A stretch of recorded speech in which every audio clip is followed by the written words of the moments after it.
Hey guys, we're going to work through the Unit 6 review for your test tomorrow. Alright, so question 1 says, describe the transformations of f of x to form g of x, and f of x is this, g of x is this.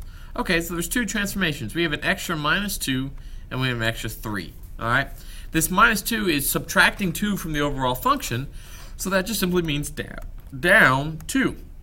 And this 3 is multiplying to the overall function, so that just simply means a vertical stretch by 3. Alright, easy peasy, let's move on.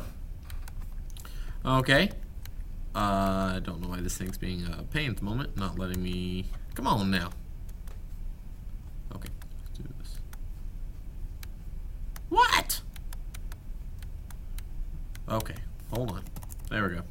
I'll just do it this way. Okay, number 2 says to solve this function. Okay, so that means I gotta get the cube root by itself first, then undo the cube root, and then solve for x. So first I got to get the cube root by itself, so I'm going to add 1 to both sides. So I'm going to get 3 times the cube root of x plus 2 equals 1. Then I'm going to divide both sides by this 3 to get rid of this 3 right here. Okay, so now I have the cube root of x plus 2 is equal to 1/3. Now, to get rid of the cube root, I have to cube both sides. Okay? Why do I do that? Because cube rooting is the same thing as raising to the 1/3 power. And to get rid of a power, we raise the reciprocal. So the reciprocal of 1/3 is just 3. So we can cancel these out, and we get x plus 2 equals, alright, when you cube a fraction, you cube both the top and the bottom, so that just becomes 1/27. And now I just subtract 2 from both sides, and I get x equals negative 53/27. Alright, maybe you're like, whoa, how'd you get that? 1, we did this in class yesterday. But 2, you could grab a calculator, and you could just simply type in 1 divided by 27 minus 2. Get this weird number. I want you to change it back to a fraction, so math, enter, negative 53/27. Alright, let's move on. Problem number 3. At a banquet, 75 people will be seated at tables of the same size. The number of tables T varies inversely. Okay, first off, let's pause. Inverse variation, that's y equals k over x. Okay? Inversely with the number of n people at each table. Write an equation that models this relationship. So basically, guys, we know that T needs to vary inversely with n, and k is 75 because that's just your constant. Alright, so bam, there we go. That's how you do it. T equals 75 over n. Just wants a model, doesn't want anything else. Alright, moving on. Man, this thing's being annoying today. Number 4 says to solve. Okay, in order to solve this one, the first thing you want to do is factor all your denominators. Okay, so we're going to get 1/2 times x plus 1 plus 5 over x plus 1 times x minus 1 equals 1 over x minus 1. Now, the next thing you want to do is get common denominators across the board. So we say, okay, we look at all 3 denominators, we say, what does this one need that these two both have? An x minus 1. And what you need in the bottom, you also have to do to the top. So we'll multiply the top and bottom by x minus 1. What does this denominator need that these two have? Well, this one has a 2, so this guy is also going to need a 2. So 2 over 2. Okay? What does this denominator need? Well, it needs both that 2 and that x plus 1. Alright, now at this point in time, our life is actually being made easy, because since they are solving, this trick we're about to do only works when you're solving, but since you're solving and there's an equal sign, so that means, if there's an equal sign, it means you're solving. Once your denominators are all the same across the board, you can cancel them all out. You can only do this when solving. So now let's just multiply our numerators. So x minus 1 times 1 is x minus 1. 2 times 5 is 10, so plus 10.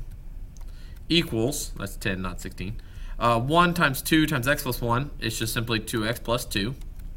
Okay, and I got that because 1 times 2 is 2, 2 times x is 2x, 2 times 1 is 2. So negative 1 and 10, we can put those together. So we get x plus 9 equals 2x plus 2. So now I just need to put all the x's on one side, all the regular numbers on the other. So I'm going to subtract x. I'm going to move this 2 over to the other side, so I'm going to subtract it. So I get 7 is equal to x. And bam, I'm done. That's all she wrote. Okay, all right, I mentioned to y'all in class you do not need to worry about problem 5. Okay, so I'm not going to worry about it right now. I'm going to go to problem 6. It says, what is the range of f of x equal negative 1/2 x cubed? Pause. It's a cubed function. It's cubed. So we know the domain and range is all real numbers. So I'm going to use the funky R. All real numbers. Very good. All right. Number 7, it says, find the maximum and minimum values of f(x) equal to cube root of x plus 1 on the interval from 0 to 7. Okay. Guys, I highly recommend letting the calculator do this for you. Okay. So you go to the calculator, go to y equals, type this function in. Remember that interval values are just x values. Interval values are just x values, okay? So, in other words, I'm going to go to my table now. I'm going to look at x values from 0 to 7, okay? And what I'm looking for is simply the maximum minimum y values that are given to us by x values from 0 to 7. Because remember, x is inputs. So I'm looking for my biggest output and my smallest output based on these inputs. Okay? Well, that would be 1 and 2. So my largest output was 2, my smallest was 1. Bam, that's all you need to do for this problem. It's that easy. Okay? Let's go on. Problem number 8. Problem number 8 says, add, simplify completely. Before you can actually put anything together, I can't seem to get my screen to go down as far as I want, so that's as far as I can get to go, so hopefully you can see. All right. Before you can actually put these together, they need to have a same denominator. So what does this denominator need to become that this denominator is? Well, this denominator has an 8, so this 2 needs to become an 8, so I get that by multiplying it by 4. But what I do to top, I must also do to bottom. And this denominator has an x squared. This guy just has an x, so I need it to become an x squared, so I'll multiply by x. Now this denominator needs another y, because this denominator has a y squared. So I'm going to multiply by y over y. So 7 times 4x is 28x over 8x squared y squared plus 3 times y is 3y over 8x squared y squared. Now you simply combine the two fractions because they have the same denominator. So that gives you 28x plus 3y, I need to say put a plus sign there, all over 8x squared y squared. And that's all she wrote. That's all you can do for this problem. Wham, bam, thank you, ma'am. Okay? Moving on. All right. I don't know why this is here. Let me get rid of this. Okay. It says graph this function. Okay, not a big deal. The key to graphing a cube is to remember that cubes look something like this, and they cross through the origin. Okay, so if we know it's going to cross through the origin, the parent function, y equals x cubed, crosses through the origin. Okay, well, what are my transformations? I've gone right 3, I've gone up 1. So I'm no longer going to cross through the origin. Now I'm going to cross right 3 and up 1. I'm going to cross through right here. So it's just going to look something like that. Bam. That's all you got to do for number 9. Okay? Moving on. Number 10. What is the range of the inverse function? All right, we talked about this in class. Okay. What is the range of the inverse function of this? So this is your original. If you know your original's domain, then you know your inverse's range. So what is the domain of a cubed function? That's right, negative infinity, positive infinity, all real numbers. So then, what is the range of the inverse? It's this right here. So the range of the inverse is negative infinity to positive infinity. Because the range of the inverse is the domain of the original. So bam, that's all you gotta do. It's that right there. All right, moving on. Let's go on to problem number 11. Problem number 11 says to solve, and it gives us 2x plus 1 raised to the 1/3 power is equal to negative 3. Okay, you should notice where is x right now. X is trapped inside the 1/3 power parentheses. And there's nothing happening outside this parentheses. So in order to start this problem, I need to get rid of this power of 1/3. Well, how do I get rid of a power of 1/3? You raise it to the reciprocal of that power. What is the reciprocal of 1/3? That's right, just 3. I mean, you could say 3 over 1, but that's just 3. And what you do to one side, you must do to the other. So these cancel. So we get 2x plus 1 is equal to, okay, you type this in a calculator, you should get negative 27. Now we just got to finish solving for x. So we subtract 1, so we get 2x is equal to negative 28. Divide both sides by 2, and we get x is equal to negative 14. Bam. That's it. That's your answer. Okay, let's go on. Problem number 12. Divide and simplify. Okay, you should remember that when we are dividing fractions, let's go ahead and do that first. Well, let's factor first.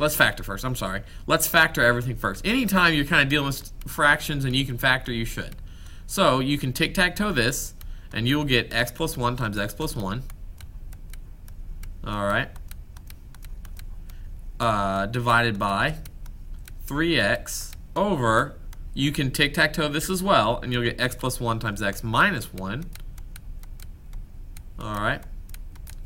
So then, a lot of you guys really like to do cross multiplying. That's fine. I always did keep, change, flip, but that's fine. We can cross multiply. So if we cross multiply, we're going to get x squared times x plus 1 times x minus 1 over 3x times x plus 1 times x plus 1. Okay, so now I just see there's stuff I can cancel out. Well, the obvious ones is x plus 1. Something that a lot of students do miss though is this x squared and x. This x can go away, and this x squared becomes just x. So now we have x times x minus 1 over 3 times x plus 1. And that's as far as you can go. So that would be your answer. All right, moving on. Number 13, what is the inverse for this function? Okay, now look, this is not a tricky problem. All right, how do you find inverses? You switch x and y. We know that this is really just a fancy y. So we're going to switch the x and the y, and then we're going to solve for y all over again. We know how to do this. Okay, we've been doing it. All right, so we switch x and y. So we get x equals 1/4 times y plus 3 raised to the 3rd power. Okay, so we want to solve for y. Y is trapped by the cube power right now, but I have to get rid of the 1/4 before I can do anything. How do I get rid of a 1/4? Well, you can divide by 1/4, but guys, it's important that you remember that dividing by 1/4 is the same thing as multiplying by the reciprocal of 1/4. All right, so that's really just 4. So we're going to get 4x is equal to y plus 3 raised to the 3rd power. Now, how do I get rid of this cube root? I'm sorry, I just gave you the answer. How do I get rid of this cube? I cube root both sides. So now I have the cube root of 4x is equal to y plus 3. So then what would be my final step to finding the inverse? Subtract 3 on both sides. So the cube root of 4x minus 3 equals y. Bam. That's all she wrote. Okay, let's try to do problem 14. A function has asymptotes at x equals negative 3 and y equals 6 if the parent function is y equals 1 over x. Write an equation to represent this function. So guys, minus 3 is just simply y equals 1 over x plus 3. And then this is a positive 6, so I'd say plus 6. That's it. That's all you have to do for that problem. That's all you have to do. Okay? All right, moving on. Now it wants me to graph this function. All right, not a big deal. To graph this function, all you simply do is remember that this is a rational function. So that means we originally we have asymptotes across our 2-axis. So this is y equals 0, and this is x equals 0. But I have some transformations going on, don't I? I'm going right 1, up 3. So my asymptotes are no longer here. Now my asymptotes are really going to be right 1. So that's going to move my vertical asymptote to the right 1. So now my asymptote is really going to be here at x equals 1. And then my other asymptote, instead of being at y equals 0, it's gone up 3. So it's going to move up 3. So now it's right here. Okay?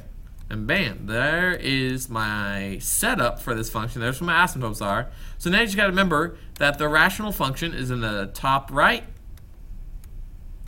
and in the bottom left if there's no reflection. This one did not have a reflection, so it can stay right there.